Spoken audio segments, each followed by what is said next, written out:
Following program is rated TVMA for mature audiences. Viewer discretion is advised. On it, like when Yo, what's going down? It's your boy DubFX. I am doing a show called Hook, Line, and Thinker with DJ D Phoenix on Neo Retro FM, so tune into that. Peace.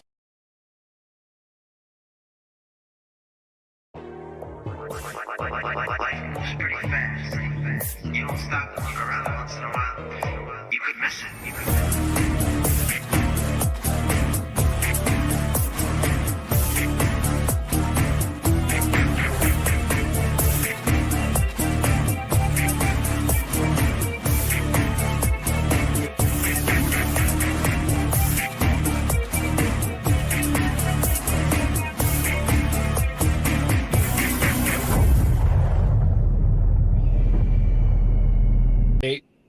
You know, I mean, a lot of the things, I mean, they just fall one right after the other, you know? I think it would open up a Pandora's box of questions. No, that's exactly what it would be. It would be a Pandora's box. I mean, it'd be nonstop. Right. So that's where I stand with it. Okay. Parties out of the room for the moment. So Gabriel, let me ask, what are your views on this? So the obvious answer to me is like rewriting history or the control of the narrative. So this for me kind of ties back into the Tartarian Empire thing we were talking about the other day.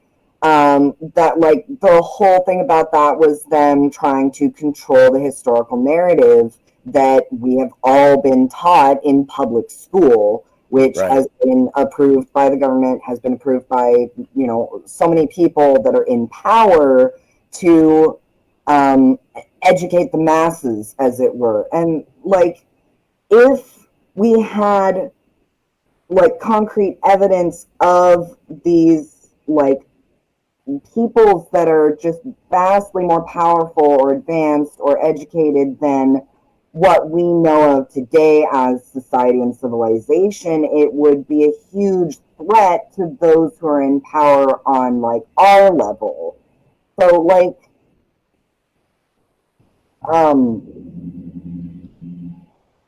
so from what I've been reading and researching, it would be this like monumental effort to do, but once you had achieved a certain level of suppression of this information, it would be relatively easy for those people to continue suppressing that information to preserve the narrative which they have created. Right. And so because of that, though, you can't have any evidence floating around. You can't have any of these artifacts up for public view. None of it. It's just got to be put away. Mm-hmm. Great viewpoint. I appreciate that. MommaHeart, why do you think the Smithsonian would be swooping in and doing this? Well, it is, they do that on all kinds of archaeological digs, they, in the form of, we're going to put it in the museum or whatever. And if you went into their deep crevices, they have all kinds of things that they've taken in the guise of, we're going to, you know, to preserve it in the whatever. I do believe control and to remove a lot of the elements of what I believe Oz had said about biblical elements of giants, that if the Nephilim or what have you, because I think even in the giant bodies, like that one I remember, it was very distorted, like, you know, if he was a human body, but the distortion of like super long legs or whatever. So I if they were Nephilim, which would be part human, part from the eternal realm, then they could also be aesthetically super different. You know what I mean? And that would create too many questions. Right. No, good. That's awesome. Yes, Gabriel. So something that I was reading a lot was like the Smithsonian was specifically discrediting these instances as not being human. Well, my argument is that this would have been an entirely separate, like, race. Exactly. Like, yeah, of course they're not human. They're giants. Right. Like, you're not stating a disputable fact there, in my opinion. Like, just saying that they're not human doesn't mean that they didn't exist. Like, lots Right. of things exist that aren't human. In fact, that's Exactly. thing that exists. Giant beavers. Megafauna. I don't understand why it's not possible that there would have been larger humanoids Exactly. than we know of today. Right. Humanoid. And humanoid is different than human because humanoid is a human-like figure or a human-like entity, but it's not necessarily human. Good point. Speaking. Right. Good discussion. What I want to do, kind of along the same lines, but we're going to switch gears here a little bit. I think we're still sitting okay on time. Yeah, we got a little bit of time left. The last thing that I want us to talk about, or one of the last things that I want us to talk about today is I've just seen recently, and I had no idea that this was even a conspiracy theory or an idea, but supposedly the Vatican, who we all know how insidious they can be, has been hanging on to the world's first murderer. Let's watch this. The Vatican has kept Cain in prison for centuries. The church may have hidden a disturbing truth. Cain, the first murderer in human history, is still alive, locked away deep within its crypts. According to leaked documents, his immortality is not a gift, but a curse imposed by God, condemning him to wander the earth for eternity. However, the church managed to capture him centuries ago, and he remains sealed in a cell, far from the knowledge of the outside world. Hidden records within the Vatican archives describe a being with a human appearance, yet with dark, glowing eyes and skin that never ages. It is said that Cain possesses forbidden wisdom, knowledge about the origin of humanity, and the enigma of immortality. Priests and exorcists have attempted to communicate with him, but those who've seen him up close either disappeared or lost their minds. Why does the church keep him captive instead of destroying him? The answer is terrifying. His blood holds unknown properties, and some believe his existence contains secrets that could shake the very foundations of life. If this story is true, Cain still waits in the shadows, a prisoner of a power we cannot comprehend. But the question is inevitable. How much longer can he be contained? And what will happen when he finally escapes? Okay, that's an interesting one. We've got one. I think I've got one more, so let's go to that one real This is what quick. the Vatican has been hiding under St. Peter's Basilica, and it's purely horrifying.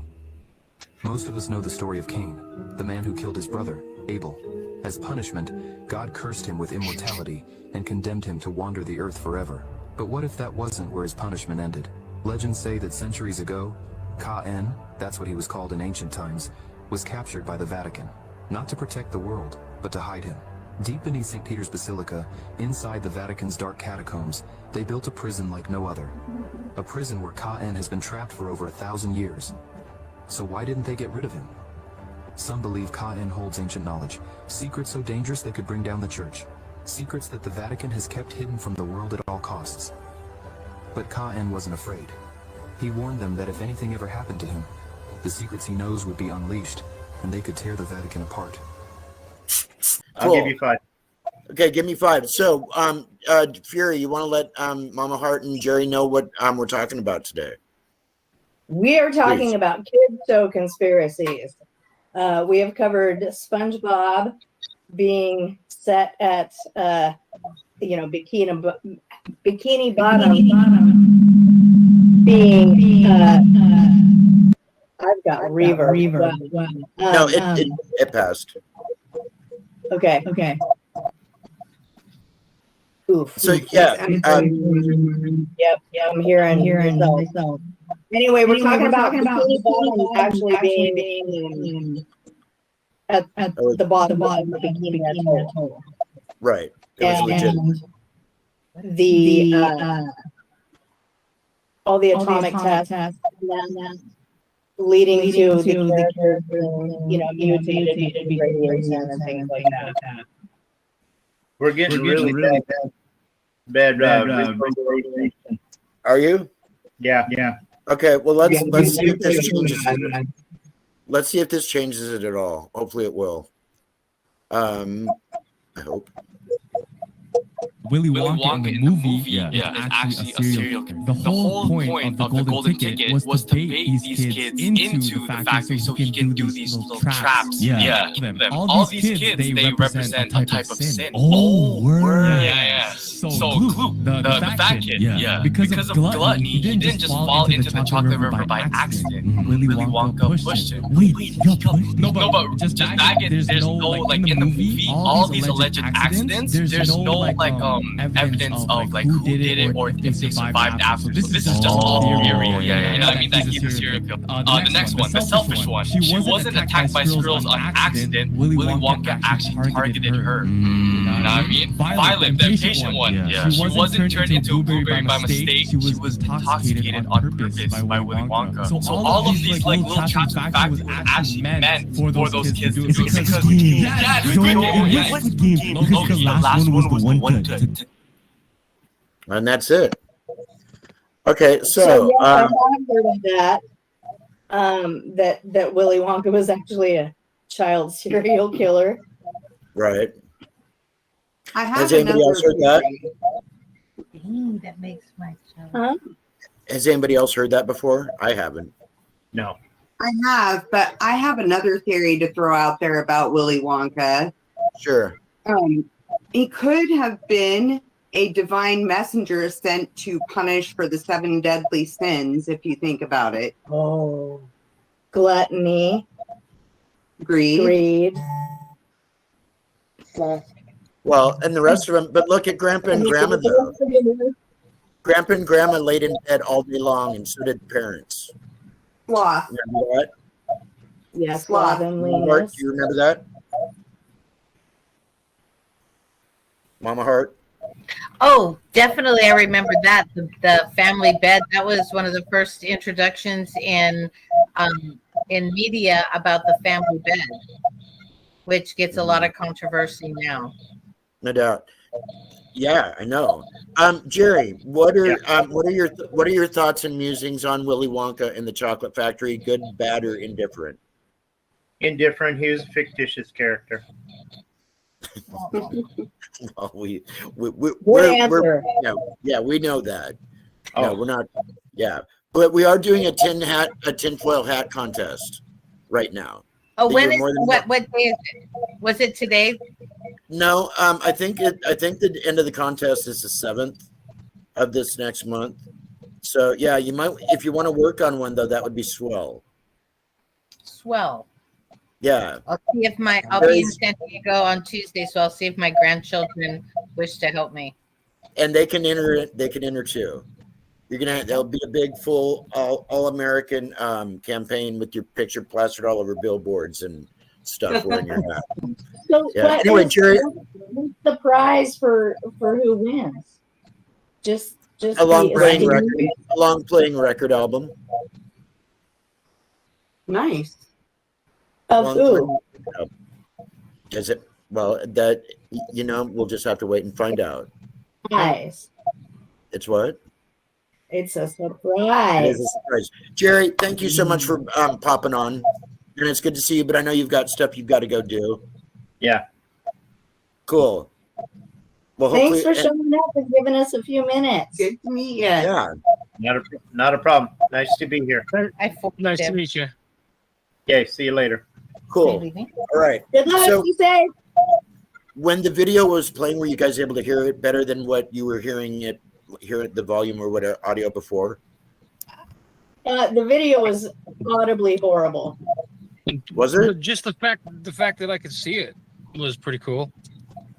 Yeah, okay. It was. We got the gist of it. We could hear it. It just wasn't easy to listen to. Right, but then that means I need to figure out what to do on my end. You could have done better. I could have done better. That's probably true. Well, I'm dancing as fast as my feet will take me on that. So, the thing is, though, is that most of our conversation today is based around these cartoons. So, I mean, we can bring them up and not watch the video if you want to do that. No, we like giving you a bunch of crap. Do you? Our reverb stopped, so maybe the video will be fine now. Yeah. Okay. Well, I'm hoping so. I'm hoping Let's so. check it out. Let's see. So let's do that. Anyway, MommaHeart, I'm glad you're here with us. Good to see you. Come on. We missed that. There you go. Yeah. Hey, That's where it goes bad. And then it stops on my end. And the audio is still If It's- we have to consider screen Really? You're in an aquarium. We're in an Yeah. aquarium.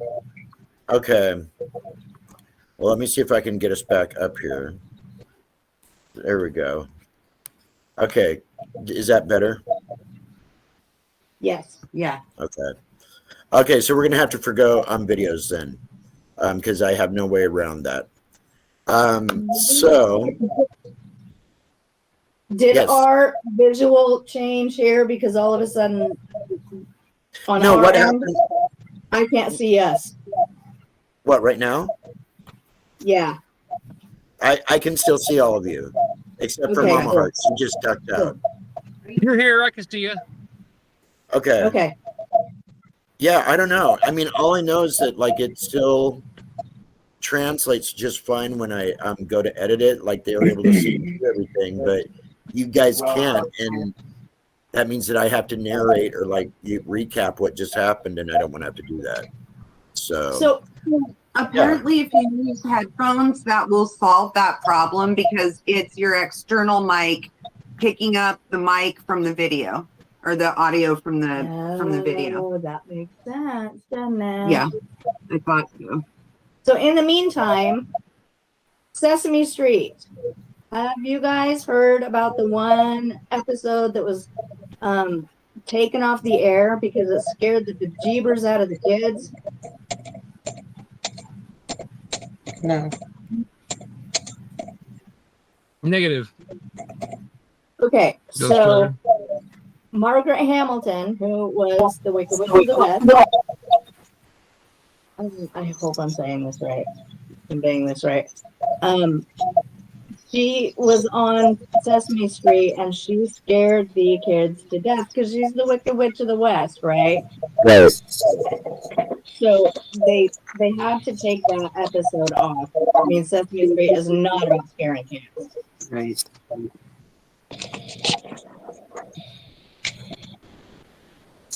Give me crazy. 1 second, you guys. I have to reprimand my daughter for sending me too many times. Okay. I'll kill some of your time.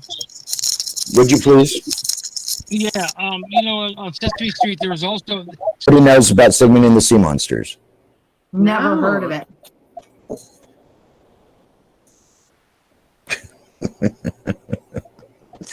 Ladies and gentlemen, thanks so much for tuning in. That's the end of the series. Good night. No, not really. No, it was one of the Sid and Marty Krofft shows, like H.R. Puffin stuff and the Boogaloos and all those. Yeah, okay. And with a young Johnny, gosh, the kid that played on Family Affair with his little sister Buffy. Oh my gosh. I can see his little redhead. I just can't think of the name.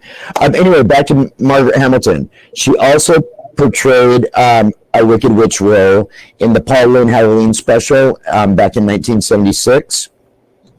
And on that, she introduced Paul Lynde to the rock group Kiss, oddly enough. Wow. What a bizarre meeting.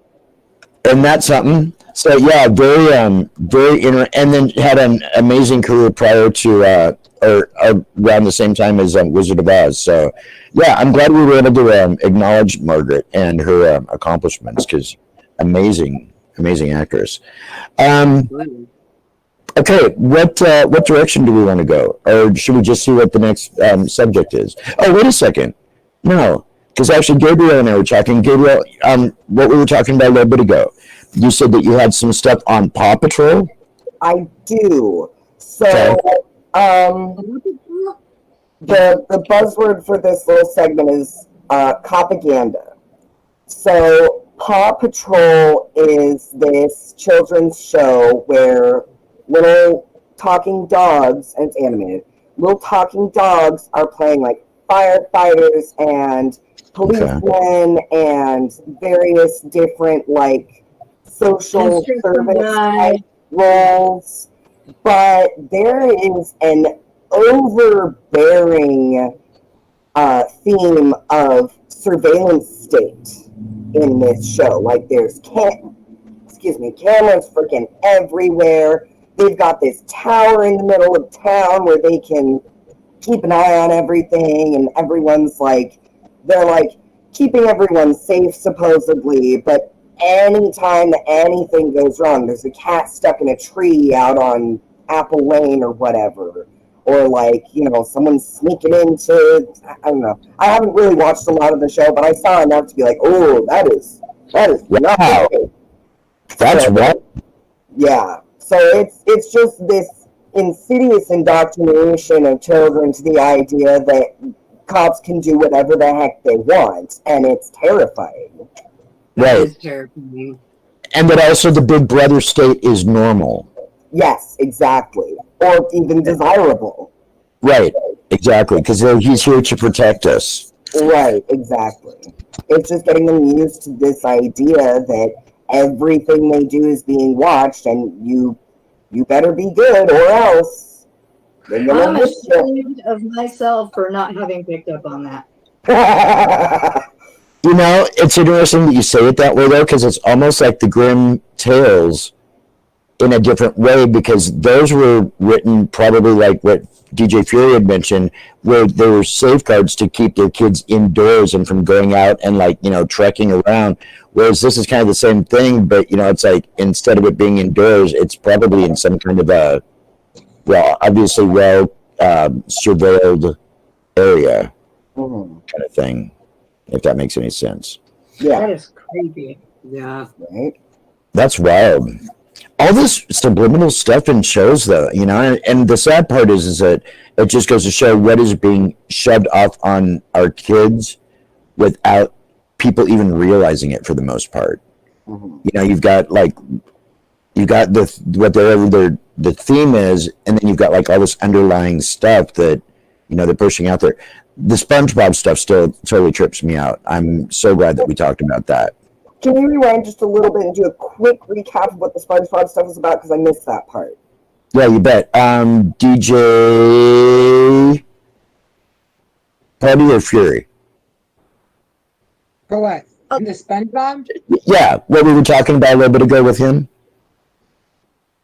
The bikini attack. Just a little snippet of like what. I Googled that, right? So it was. Right. Okay, let me pull it back up. SpongeBob theories. Why, you just asked, and it's like deer in the headlights. I don't remember anything I was thinking about 10 minutes ago. Something from 5 years ago. Right. Here we go. So there's a ton of theories. Here are some of the creepiest the internet's come up with. A nuclear site. Right. Fun. Okay, so back they bombed an island, close to, and it was called. There we go. And they took there was 167 people they removed, and they let off 67 bombs. And so they're theorizing that Bikini Bottom is based on this island. Oh, I didn't realize that was just a theory. I thought it was confirmed by the creator. Yes. And the creator is a former Marine. Huh? The creator is a former Marine. And marine biologist. Oh, was he? Okay. And so the theory is that the radiation has rendered the sea life there mutants, essentially. Well, the force of the one bomb that they set off there was equivalent to 1,000 Hiroshima bombs. Wow. And then they brought the Bikinians back there again. So they took them away, and then they brought them back. I don't have the year in front of me. It was like in 70, and then had to remove them in 78 because they had the highest levels of cesium exposure in anyone known to mankind. Yeah. That's Yeah. so we were theorizing, wow, why did they bring this back? That they had radiated it.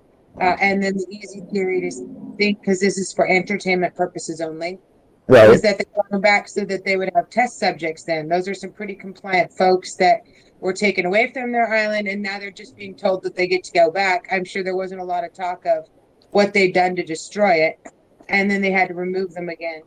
And now again, they'll have all of that testing for those folks and then their offspring as well, right? Yeah. Yeah. Not very The amount of radiation though that they had to have absorbed is just, you can't. Well, I know, and I don't expect anyone to research this, but I know that we probably all heard the amount of time it takes after a bomb happens until the point in time when it's actually safe to be in that same area that the bomb went off. But I don't think it's anytime soon. No. That lasts for hundreds of years. That will be So- uninhabitable. Right. So you put those people right back into an area that has been bombed. I would think that Surprised they survived. I'm very surprised they lived. Right? yeah, 8 years. But can you, yeah. Wow.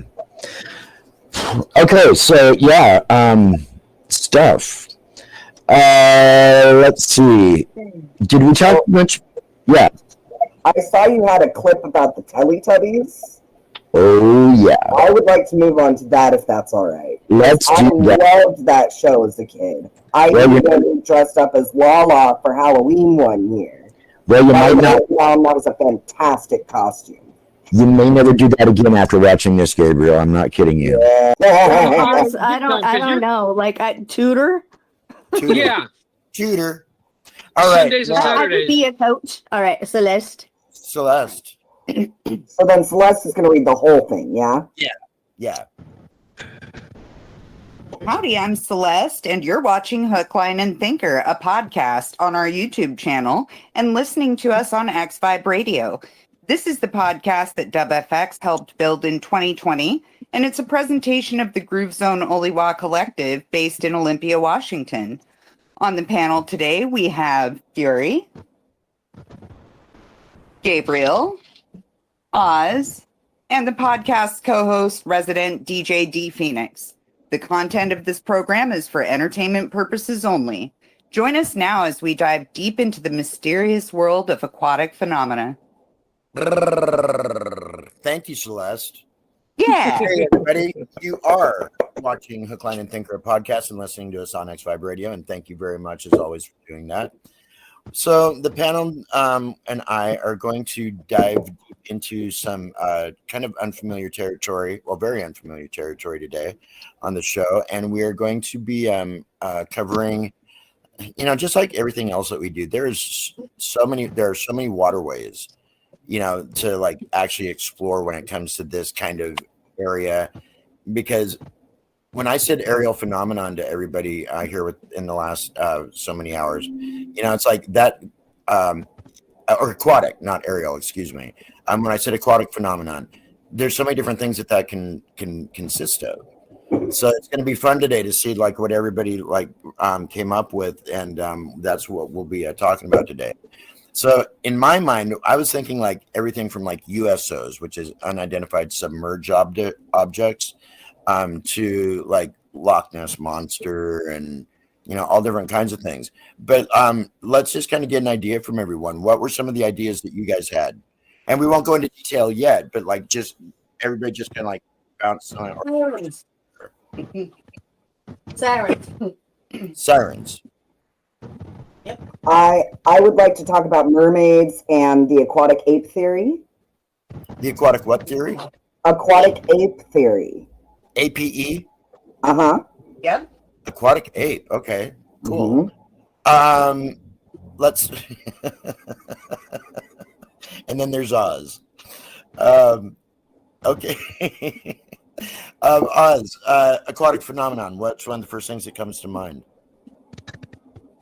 Well, Pogo, Nessie, stuff like that. I haven't delved too deep into it myself, but I have a little bit of interest in it. Yeah.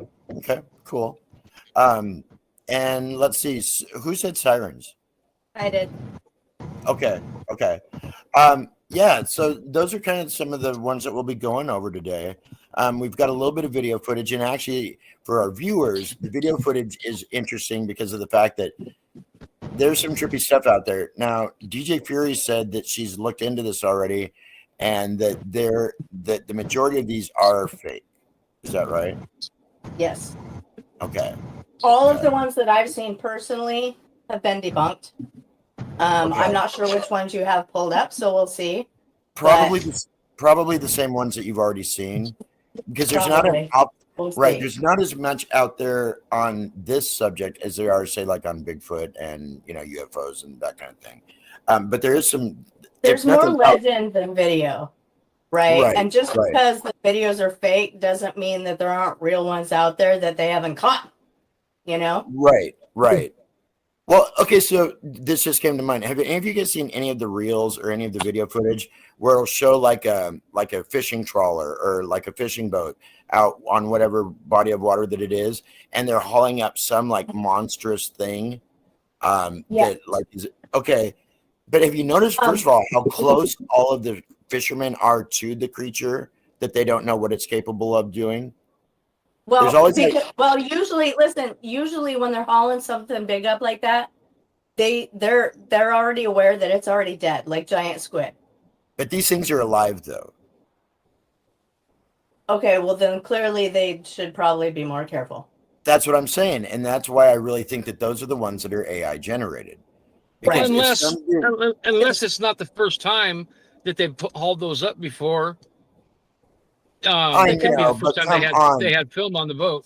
Give it some breathing room, though. You don't have to be within 2 feet of this monstrous beast. Not one of you is freaked out? Really? Right. Gabriel. So I have a comment on that. I have seen a decent amount of fishing shows, and first note, those guys are freaking crazy. Like, they are not. They're not your average Joe. Like, if you're gonna work on specifically like a crab boat, like crab fishermen are the worst. You gotta be out of your gourd to do that. But then on my second note, like on a smaller boat where there's not a lot of room to move around, and you basically just have enough foot space to pull up the net, and then a large open space to chuck the fish into, like. A lot of these guys are hauling that net the rest of the way onto the boat with their hands. So I don't know if they have room to give it distance, is the thing. Right. On the smaller boats, yeah. Right.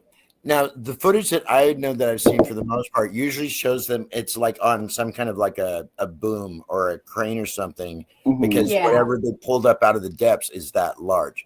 There again, probably AI, I'm sure that it is.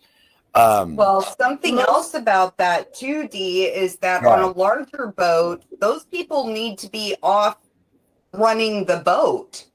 You can't just everybody rush to one spot and just got a job to do, leave the boat unattended. Yeah. So that's another reason I think those videos might be off, because people can't just be leaving their posts to go gawk at something being brought up in the net. They have a boat to pilot.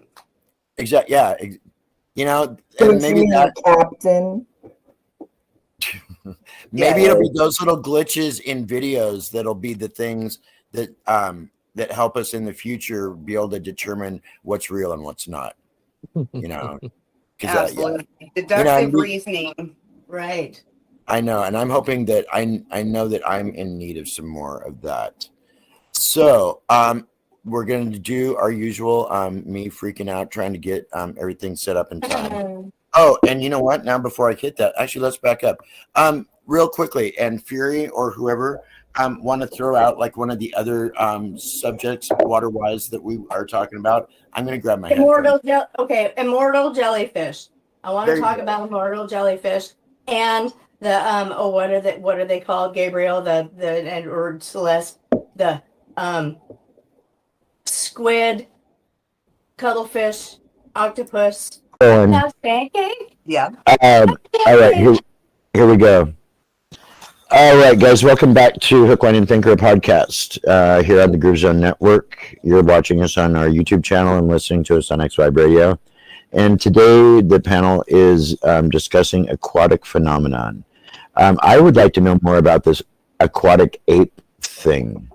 Okay, so very brief overview is the theory tries to describe how it believes that humanoids spent a decent portion of their evolution near or in water, which, okay, so that first tracks on one hand because human settlements are almost always in very close proximity to bodies of water. Now, that's for myriad reasons, but this theory states that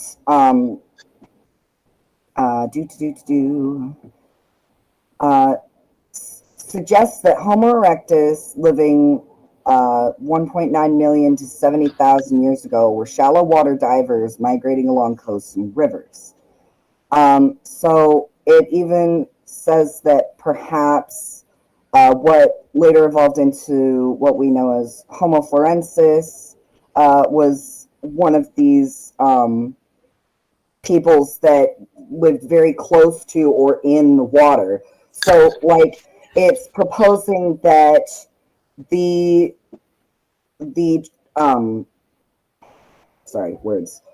habits we see of prehistoric humans hunting like shellfish or other shallow water creatures kind of morphed into our ancestors going deeper and deeper into the water. And there's this really cool infographic that I would like to share, if I may. Cool. Yeah.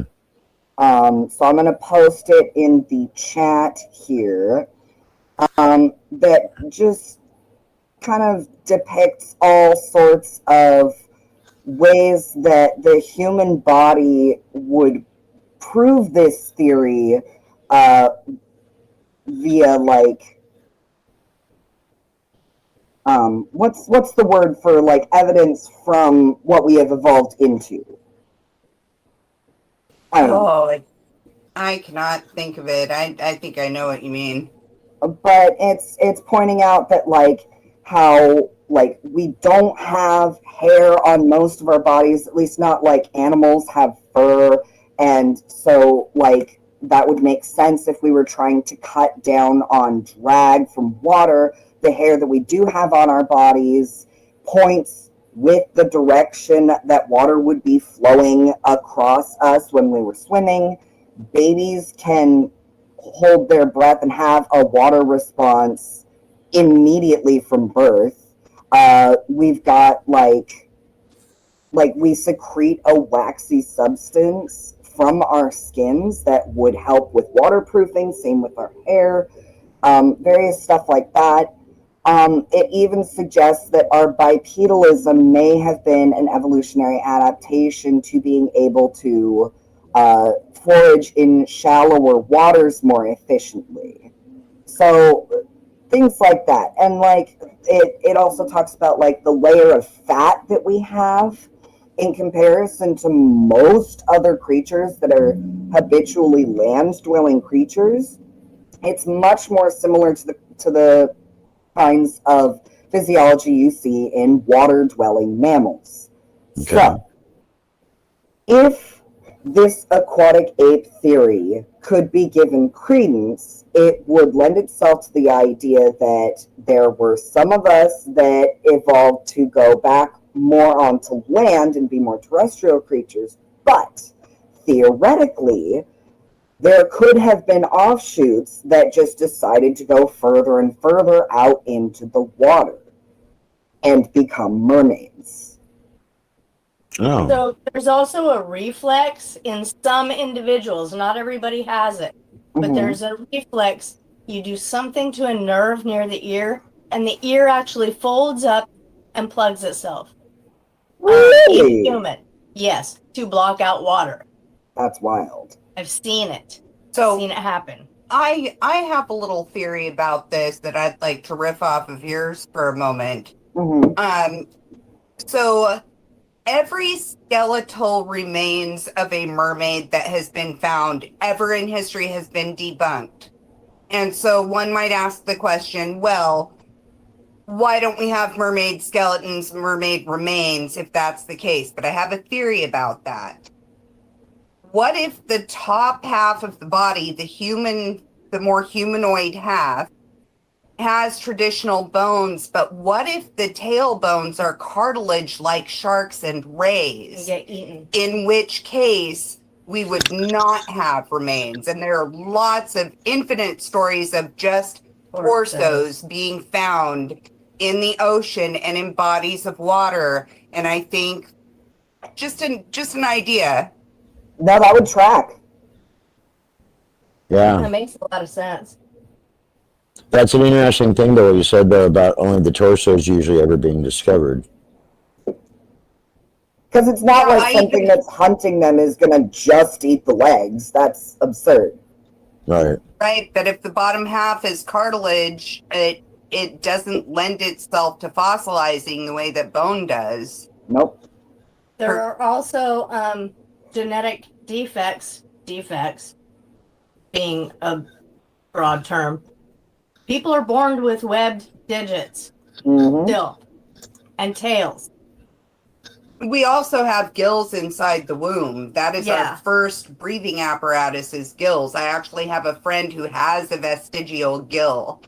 And that does happen sometimes, that one will retain that into adulthood. So lots to think about there. And the reason that if, like, I can't do it, it hurts. But there's a reason that people can see when they open their eyes underwater. We shouldn't be able to, unless we're meant to. Also, the fact that water births are so much more comfortable for our species, that's a little sus. Also, the way that our infants have an exaggerated fat deposit in them, like, you don't really see that on other terrestrial mammals. A lot of them are really skinny when they come out. Yeah. But if they needed to be able to float, especially, like, since they don't immediately have a float.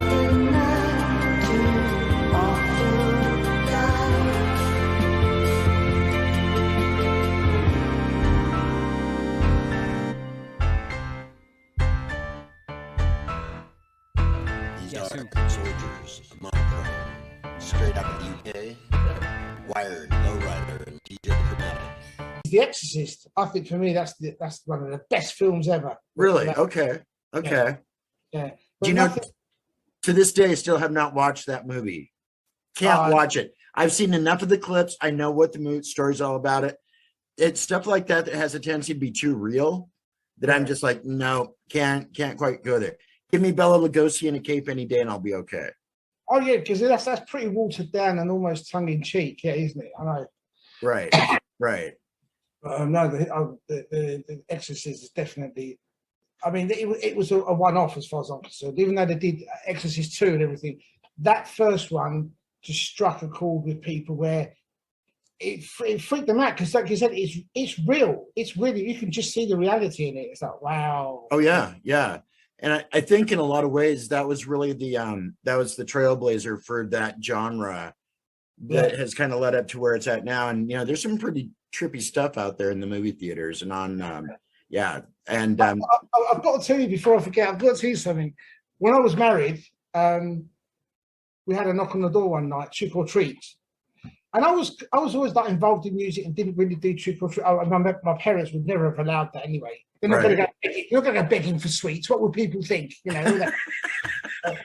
were very much about what will people say. My parents. It was all about what will people say. They were Greek. Obviously, we're Greek Cypriot descendants. So it's all about what will people say. What will the family say? What will people think of us? You've shamed the family and all that stuff, so you can't go begging for sweets. That's not going to happen. So I was pretty kind of unaffected, untouched, and not very well informed when it came to Halloween, because obviously we didn't celebrate any of that in life. Right.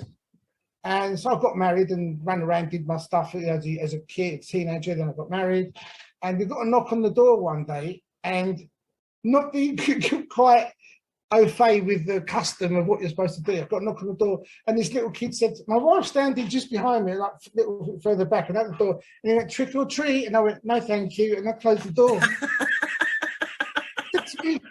She said, you can't do that. I said, what? She can't say no, thank you. It's trick or treat. There's no thank you about it. It's one or the other. I didn't know. I didn't have a clue. They didn't teach you. How are you to know? Exactly. No doubt. No doubt. Firsthand.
There were, several different lights, so it was kind of lit up. And it was there was a river there too, so it's like floating and hovering above the river. So, and one of the other interesting parts of your story is the fact, I think it was Allison that was out closer to the coast or something like that, and they saw the same thing. Well, not the coast, but they were driving home on a highway. She was with my father and spending some time with him, and they were driving home, and she had seen it in the sky, and she was nudging him and trying to get his attention, saying, Dad, look at that, look at that. And he wouldn't look. But she told me that she saw it, because when we got home to my mother's house, shortly thereafter, maybe 15-20 minutes, is when my sister came in and said, oh my God, yeah, we saw the same thing, because we tried calling 911 to let them know, and they were like, oh yeah, we've had tons of calls and everything. It's a transformer or something was said. Of course, right. A weather balloon. Or even better, you must have a lot of swamps back there. This was definitely, I know what I saw. It was huge. It was the size almost of a full football field in length. It was big. Okay. It was like the mothership. Wow. And you had to go chasing after it. I did. I wanted to see what the hell that was. I'm glad I did to this day. Well, yeah. I mean, if nothing else, man, it creates an amazing story. And I think I asked you after you told us about it the first time here a few months back. It had to have changed your life to a degree, because you've got to look at the sky a lot differently, I would think, after seeing something like that. Absolutely. And since then, I swear that I've seen, nothing like that. That was like absolutely insane. I mean, that was like, that was as closest to like a first encounter that you could possibly get, just, being a few thousand feet away from it. Yeah, for sure. Because I monkey, yeah. I feel like almost that monkey eyes. I think Diggler's is just as good there. I think like what Diggler's got up behind him right now. Exactly. That's an awful lot what it looks like. And what it looks like is actually we're about ready to, unfortunately, run out of time. Don't go anywhere, guys. We'll be right back after these messages. You're watching Hook, Line, and Thinker podcast. I'm DJ D Phoenix, hanging tonight with Cousin Robin, King James, DJ Triple T, Sergeant First Class Diggler, Stormy. Oz was here.